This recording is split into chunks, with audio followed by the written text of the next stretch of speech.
We have a wild new update on Nikita Zadorov to the Toronto Maple Leafs by Elliotte Friedman. So you're going to want to stay tuned for that in this episode of Leafs Digest, where he gives a bit of insight on the current situation, as well as a Connor Timmins injury update and one Leafs player who has been performing very, very well since coming up to the team. So we're going to break all that down. But before we do get into it, I want to remind you guys to hit that subscribe button. We're on the road to 5,000 subscribers. We upload 1 to 2 videos a day, and about 78% of you guys who are watching right now are not subscribed. So scroll down, check if the button is not subscribed, click it, and it would mean the world to us. Thank you guys again for your continued support. And let's get into the first topic of the day, which is a Zadorov to Leafs update from Elliotte Friedman. Now, I believe this was from his 32 Thoughts podcast, and I'll pop it up now in a second, but this situation keeps getting more and more interesting as the Leafs are in Sweden. News is a little bit dead for the meantime because the Leafs haven't played too much, but this dropped from his podcast, I believe. And here's what he says in regards to Elliotte Friedman in Toronto and Calgary. He said that Calgary wants one of Toronto's young forwards, and according to Elliotte Friedman, Calgary is thinking if they see those defensemen as rentals for Toronto,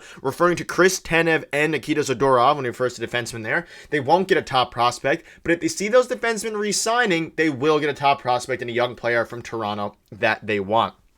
Now, I'm not going to get into what young players this could possibly be. I'll leave all the speculation up to you all, because whether it's Nick Robertson, whether it's Benoit, whether it's McKay, whether it's Timothy Liljegren, all these guys, obviously some of those guys young, some of those guys not so young.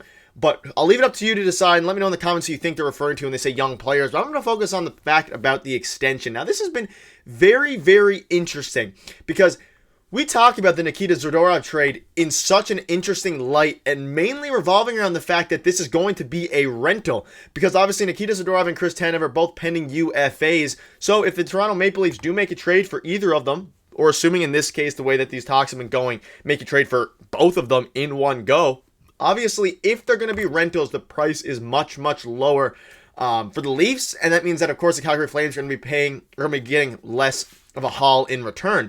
However, it's interesting to think that if they can find a way to make an agreement happen beforehand between Nikita Zadorov, Chris Tanev to get them to re-sign, specifically I would think the Leafs are focusing more on Nikita Zadorov here. He's younger, and I believe he's 29 years old or 27 years old, and he's a younger guy in his prime. If they could re-sign him, the Toronto Maple Leafs, then we're in a very, very interesting spot now because they would be willing to give up, I would presume, a little bit more if they know he can be a blue liner of the future for the Toronto Maple Leafs to help this core propel, hopefully, over the top or at least partly over the top. And again, if they re-sign, they do want a top young prospect. And again, I'll leave that up to you to decide who you think that'll be. But it's a very, very interesting point because no one's really discussed, and Elliotte Friedman, it's great that he did here, about the fact that they could extend. Now, if we rewind back to when the Toronto Maple Leafs beat the Calgary Flames, and then Nikita Zadorov requested a trade immediately after, saying that he would be open to coming to the Toronto Maple Leafs. It seems like if he's willing to come here, that potentially he would be open to an extension. So if you're Brad Treliving, you got to think to yourself, if you can maybe get an extension talks going beforehand, or at least some sort of mutual agreement, who knows how it could work with Nikita Zadorov and the Toronto Maple Leafs, but if they could find a way to lock him up long term, while also, of course, trading for him this season, that would be the big win here, especially if they can know that he's going to sign long term rather than trade, let's say, your top prospect plus a pick or whatever you're giving up for Nikita Zadorov and Chris Tanev, and then have both of them walk at the end of the season and not having a guarantee that either of them, specifically Nikita Zadorov in this case, would be coming back to Toronto. So it's a very, very interesting point and a bit of an update there regarding around Nikita Zadorov. And of course, they do want one of Toronto's young forwards, which does make sense. Who knows if it's Nick Robertson or not, one of the other guys. But the big thing here is that they do want a young forward, the Calgary Flames, but they would also be willing to hopefully work with the Maple Leafs and potentially work on an extension, or at least have the Leafs know that an extension, they could be open to it for Nikita Zadorov. Because again, the fact he is a pending UFA is lowering his price. We also know the Canucks are interested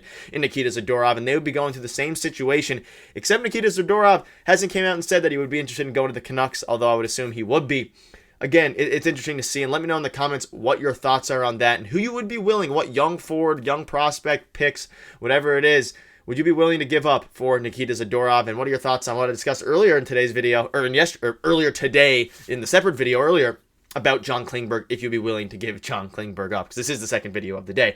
All right, that's enough on that update. Now let's get into the second topic of the day, which is some injury updates from the team, from Sheldon Keefe. Obviously, I covered one earlier today regarding around John Klingberg, but we also have a Connor Timmins injury update as well, which we'll get into now. But again, It's very, very interesting here. And here it is. So John Klingberg won't play Sunday, and Connor Timmins is unlikely. Keefe says the 6 lefties isn't ideal, but the Leafs will have to keep winning. Now, if you checked out my video earlier today, which is why I have this screenshot up here, this was from yesterday, where it said John Klingberg says his injury is something he's been managing his career, unsure if he can play Sunday. He is out Sunday, and he is also, if you checked out my video earlier today, he left practice early today, and it is more than likely he will miss some significant time, according to Sheldon Keefe. And as it says here, Sheldon Keefe says John Klingberg won't play tomorrow, and Connor Timmins is day-to-day and unlikely to play on Sunday. Expect the same skaters in the lineup against the Wild tomorrow. So again, very, very weird stuff. The fact that he's kind of in and out of the situation is very, very unfortunate if you are the Toronto Maple Leafs, because like I said in an earlier video, you had John Klingberg yesterday saying he's very, very good throughout his career, or throughout, the past week or so. He's been progressing very, very well, and it's an injury he's managing throughout his career. But now he's unsure if he can play Sunday. He's officially out Sunday, and not only is he out Sunday, he's going to be out for the foreseeable future, according to Sheldon Keefe. So it is just a mess of a situation. If you want to check out the full kind of rant on it, check out my video from earlier today. But in general, it just has been so weird, so strange. And the bright side here is, of course, Connor Timmins, who is not likely to play tomorrow against the Minnesota Wild in Sweden, but he should hopefully be back for the next game, and he will give, assuming he's any semblance of himself from last year and earlier in the preseason, a big boost to this Toronto blue line, especially in a time where John Klingberg is out. We have lots of our defensemen out, and so that'll wrap up that little topic. And one quick final person I want to bring up here is surprising impact out of Simon Benoit. Now, ever since he has come to the Toronto Maple Leafs, this is just a tidbit at the end here. He has been unbelievable. If you look at the advanced metrics, if you look at the way he's played, he has been on the ice for 2 goals so far in his brief Leafs tenure. The Leafs have been a much better team since Benoit has been brought up, I guess, to the Toronto Maple Leafs in light of all these injuries. And I just wanted to give a bit of a shout out to Benoit. He has been unbelievable. And again, this kind of goes, it kind of relates into the John Klingberg stuff, the Nikita Zadorov stuff, and however you want to kind of touch on this here. Although the Leafs blue line is very, very thin, it is not, very, very deep. At least we thought it wasn't very deep. We have guys like Benoit stepping up to the plate. We have guys like, of course, Morgan Rielly, who's been performing unbelievably. So it kind of lends into the fact that at the very least, and this might make Brad Treliving hold off a little bit on rushing the Nikita Zadorov trade, because you have guys like Benoit who's stepping up on the blue line. He has been, if you look at the advanced metrics, there was a few tweets, you might see one on your screen now, about the impact of Simon Benoit. He's been very, very, very good for this Toronto Maple Leafs team, and he's been making a surprisingly, we thought that he's not a young guy. He's shown moderate success in the past in the NHL. But we didn't expect he would have the impact that he's been having so far, and his impact has been very, very prominent. And this kind of lends back to the Klingberg thing, the Zadorov thing. Who knows if these little impacts are making Brad Treliving not necessarily stop shopping for these guys, because a little stretch of Benoit having a good run should not stop Brad Treliving from improving the blue line. That being said, it might stop him a little bit regarding rushing a trade for Nikita Zadorov. And when you're looking at trades here, you can see through 4 games, Benoit's XGF percentage is 75%, and the Leafs are up 2-0 in his minutes.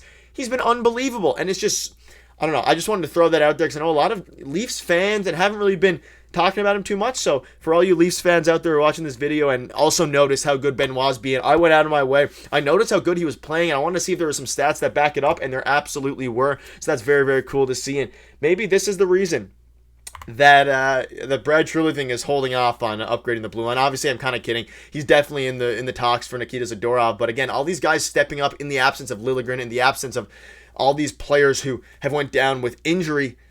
Klingberg as well, now that he's out for a while. It's nice to see these guys step up. But that'll wrap up the video. An interesting video. We have a very, very bright and early game tomorrow. I should be here for the game recap. I'll wake up for that and get that out to you guys. But let me know in the comments what your thoughts on the Nikita Zadorov trade situation, the John Klingberg and Connor Timmins situation, as well as Benoit. If you made it this far, let me know in the comments section down below if you would like to do or if you would accept a trade like this. So leave this up on your screen for a couple seconds. Go down in the comment section and let me know, yes or no, would you accept this trade if you were the Toronto Maple Leafs? Thank you guys for watching. Thank you again for your continued support, and we'll see you tomorrow.